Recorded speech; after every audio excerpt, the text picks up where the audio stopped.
Hoy fue un día inédito, los precios del petróleo con un valor negativo, casi $40. Ujú. ¿Qué pudiéramos decir de esta jornada de, no sé si llamarla entre negra, sorprendente, inédita? Por favor, tu Claro, comentario.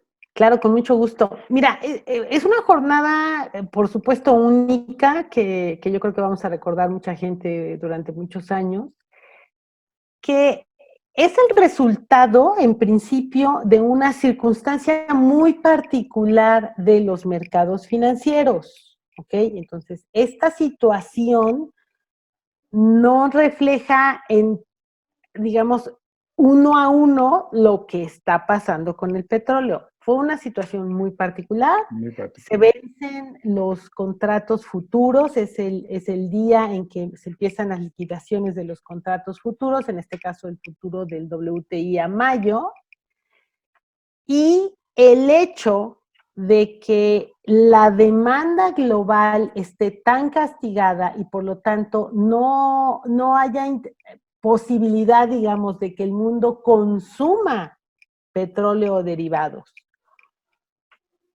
Eso sumado al tiempo que ya llevamos en cuarentena, a la destrucción de la demanda, a la decisión tan controversial de Arabia, que ha provocado que los almacenes en el mundo, el almacenamiento de petróleo y derivados también ya esté prácticamente a toda su capacidad, Sí, provocó que esta situación de hoy, en el momento en que los tenedores de los contratos a futuros, digamos, tienen que ejercerlos, pues busquen dónde, qué hacer con esos barriles que vienen en camino, que no los puedes recibir, y no los puedes recibir porque no tiene sentido hoy refinar.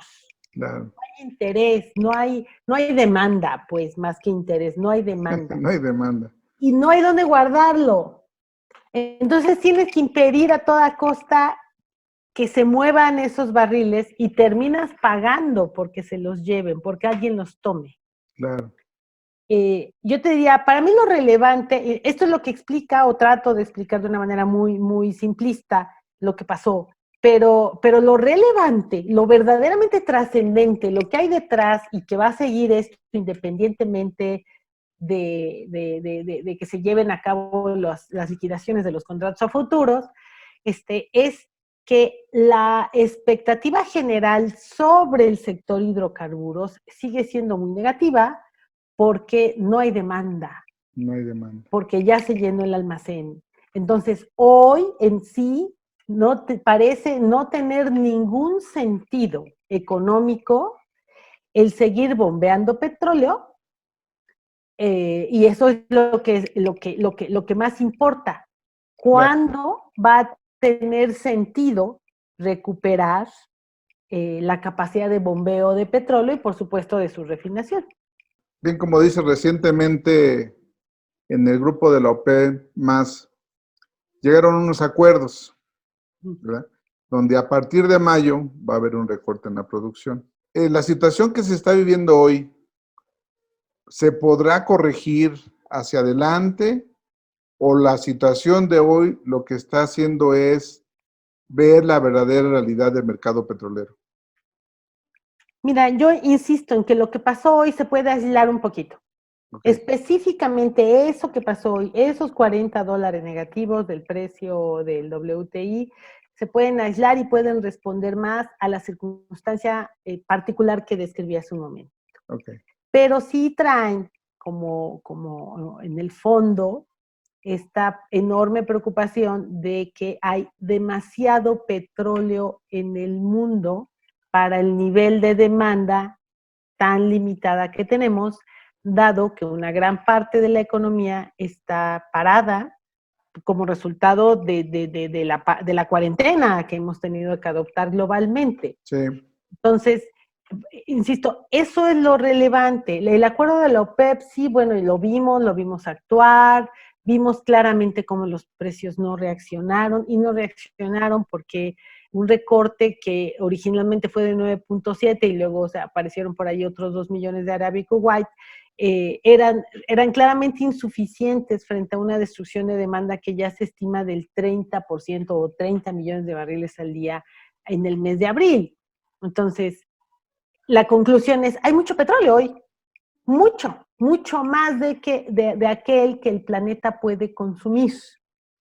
Eso es lo que realmente importa. Lo que importa es en qué momento, la forma y el momento, por supuesto, en el que la economía global va a empezar a recuperarse para poder empezar a consumir mucho más petróleo, que aquel que está consumiendo el día de hoy. Eso es lo relevante para la industria. Y que no se tiene claro. Ese es el problema. Mientras no ocurra, pues yo te diría, lo que sería extraordinario fue que se anunciara una cura, ¿no? Ya ha encontrado la humanidad ya encontró la forma de atacar el virus, ya está. En ese momento ya tienes muy claro, ¿no?, que viene la recuperación.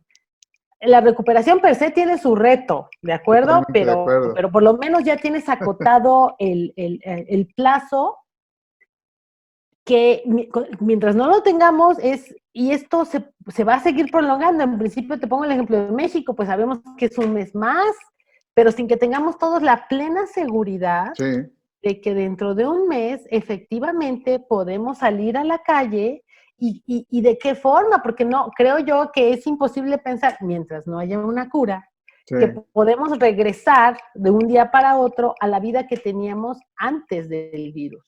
Claro. Entonces, ese es el tema. Ese es el gran tema. Demanda. Claro.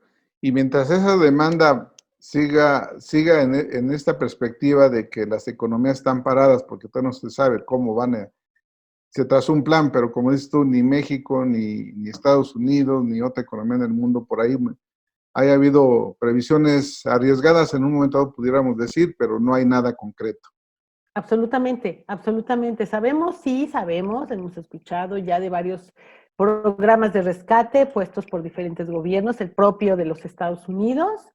Eso ayuda, pero como no está claro cuándo empiezas a poder reincorporarte a la actividad, pues esto es lo que tiene, me parece a mí, esta perspectiva tan negativa, ¿no?, sobre la industria. Sí.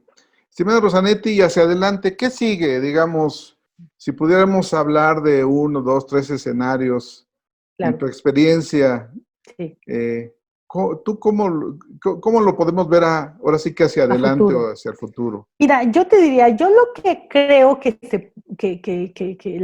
se puede medio ordenar en esta incertidumbre, porque te repito, ¿cuánto más vamos a durar guardados? ¿Cuánto más puede hacer daño el virus o no? Esa parte, eso no lo sabemos.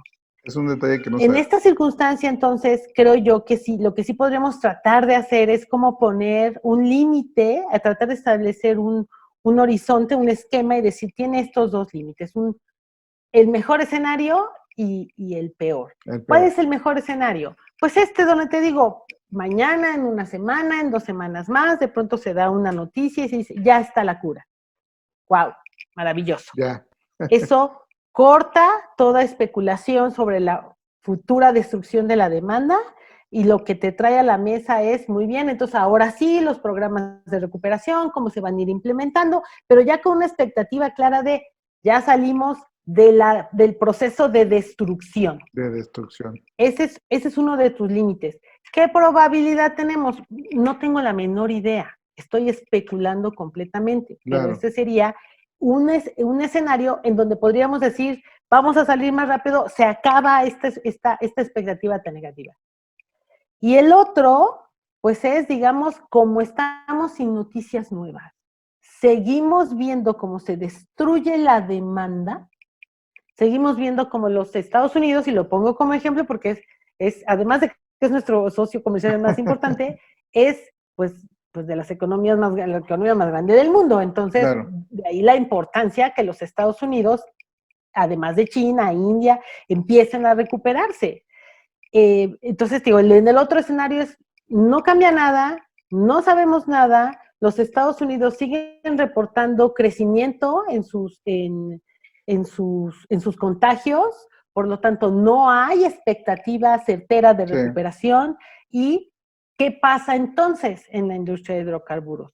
Los precios siguen en el suelo, insisto, lo de hoy no es lo normal, sí, pero sí en el suelo, ¿ok? Sí muy bajos. Y ante un escenario de precios tan bajos, lo único que sigue es cierre de pozos, quiebre de empresas. nada Habrá más. quien no pueda sobrevivir más a esta circunstancia tan compleja, donde no puedes producir porque no hay mercado, no puedes producir porque no hay donde guardar. Claro, Entonces, ¿qué sigue? Pues cierra, cierra, cierra lo totalmente. que puedas cerrando. Empiezas por cerrar, digamos, por cortar programas que no consideres tan prioritarios, ¿no? Como ya están empezándose a anunciar cortes de inversiones de capital y demás, pero si sigue pasando el tiempo y esto no se repone, pues entonces ya empiezas a cerrar pozos Claro, y eso ya tiene un impacto directo sobre tu balance, sobre tu calificación general, sobre tus acreedores, sobre tus, tus deudores, sobre todo el mundo, pues, o sea, ya estoy hablando de quiebres, de claro. cierre de productores que sean los menos eficientes y que en ese sentido entonces va nivelando este balance oferta-demanda, donde dices, pues no subió la demanda, pero bajó la oferta. Bueno, pues a lo mejor con eso consigue cierta estabilidad. Es el escenario más triste, es el otro extremo, porque lo que queremos es que se recupere la demanda, Sí, pues ahí está la clave. no que estés recorte y recorte y recorte la oferta, como se dice con la OPEP. Yo te puedo decir en términos del recorte de la OPEP, bueno, es que llegar y decir voy a recortar, en realidad lo que implica es un análisis muy estricto de tu producción, y en el caso, por ejemplo, de los Estados Unidos, que son puros privados, pues cada quien hace un análisis y dice, voy a cortar esto, voy a bajar al gasto. ¿Por qué? Porque mi ingreso bajó. Claro, claro, Y en el extremo, te digo, pues claro que vamos a ver cierres de productores. claro. Ese es Híjole. el otro extremo. En el interín, ¿qué vamos a tener? Eso, entre estos dos límites que estoy planteando, pues tenemos una enorme volatilidad. El mercado está ávido por encontrar una noticia positiva que levante, ¿no? Esos precios tan bajos. Hay gente con gusto, digamos, hacia la especulación. Claro que estamos metidos en el momento, en un momento ideal para este tipo de perfiles, ¿no? Sí, Donde se puede hacer compras de acciones o de instrumentos financieros, yo te diría, ¿no? claro. Sí, con un alto riesgo, por supuesto, pero y por supuesto con rendimientos potenciales muy interesantes. Muy altos, claro. Bueno, pues definitivamente el panorama se ve complicado. Y bueno, Sí, y pues creo que no podemos dejar fuera México y Pemex claro. en Uf, este entorno tan difícil. uf. México y Pemex. Sí, claro, México no, como dices, no. México no es una isla. México no se puede aislar a esta circunstancia tan compleja. En México también estamos experimentando destrucción de demanda. Ya la UNEXPO ha ha hecho algún tipo de declaración por ahí sobre lo grave que está viendo ya la falta del consumo. Sí, sí, Eh, México es un país que por lo tanto va a empezar a tener problemas para exportar. ¿Por qué? Porque sobra petróleo, ya platicamos el contexto general, sí, sobra petróleo, entonces la exportación se ve muy difícil, ya vimos hoy lo que pasó. Eh, refinar en México, bueno, tiene sus dificultades las refinerías y de todas maneras no hay demanda. sin Y duda. tres, nuestra capacidad de almacenamiento está sumamente limitada, digo, porque o sea, México a nivel, es como una eh, reproducción a escala de todo lo que está pasando en del escenario que acabo de describir en el mundo. Sí, No hay demanda, no hay posibilidad entonces de exportar, el mercado interno tampoco te están demandando y no tienes dónde guardar el producto. Entonces, en esta lógica, producir, ¿cuál es el objetivo de producir? Porque producir originalmente era para atender el mercado interno. Sí. O sea, la idea, el plan original con el que arrancó esta administración era voy a producir para yo vender, yo producir los combustibles que el país necesita. El problema que tenemos es que ahorita no hay demanda. No hay demanda. Se cayó la demanda. Entonces, en general, esta circunstancia cuestiona a México y al 100% de los productores de hidrocarburos en el mundo. ¿Qué sentido tiene en este momento producir? Cuando la demanda está golpeadísima, pues ese es el tema. Todo el mundo buscando recortar para aguantar la crisis, Claro.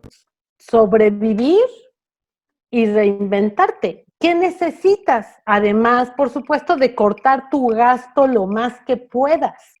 Necesitas espacio para cortar el gasto, necesitas ser muy eficiente, necesitas ser brutalmente eficiente para enfrentar una crisis de este tamaño. Yo te diría, a nivel familia pues de pronto el ingreso familiar se fue a la mitad, por poner algo. Pues sobrevivamos, ¿qué haces? Gastas menos. Claro. Necesariamente. Entonces, pues esa es la circunstancia. Lo que las calificadoras han decidido, todas estas revisiones que hemos estado viendo de las calificaciones, pues reflejan esta preocupación por Pemex, toda vez que lo que ha afirmado es yo voy a seguirme adelante, no voy a hacer recortes. La percepción es muy simple. No vas a tener ingresos para compensar ese gasto. Tú dependes cada vez más del presupuesto federal. El presupuesto federal que está detrás de ti va a empezar a tener problemas también porque la demanda general se está destruyendo. Por lo tanto, el ingreso fiscal normal, no estoy hablando del ingreso de hidrocarburos, no, claro. El normal, el ingreso fiscal, la captación fiscal viene para abajo.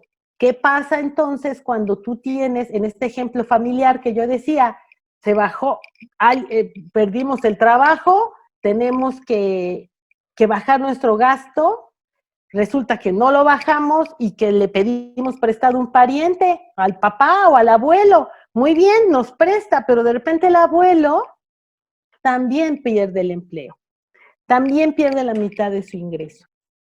Que eso es lo que está pasando en México, como en el resto del mundo, porque la captación fiscal se va a afectar. También va a ser afectada. Necesariamente. Entonces, eso es lo que ven las calificadoras, me parece a mí, y por eso está tan ligado hoy el riesgo Pemex al riesgo soberano.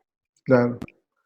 Bueno, estimada Rosanetti, pues seguiremos esperando esa cura o una buena noticia. Vamos a todos yo muy optimista en que se encuentre muy pronto, ¿de acuerdo? Muy bien.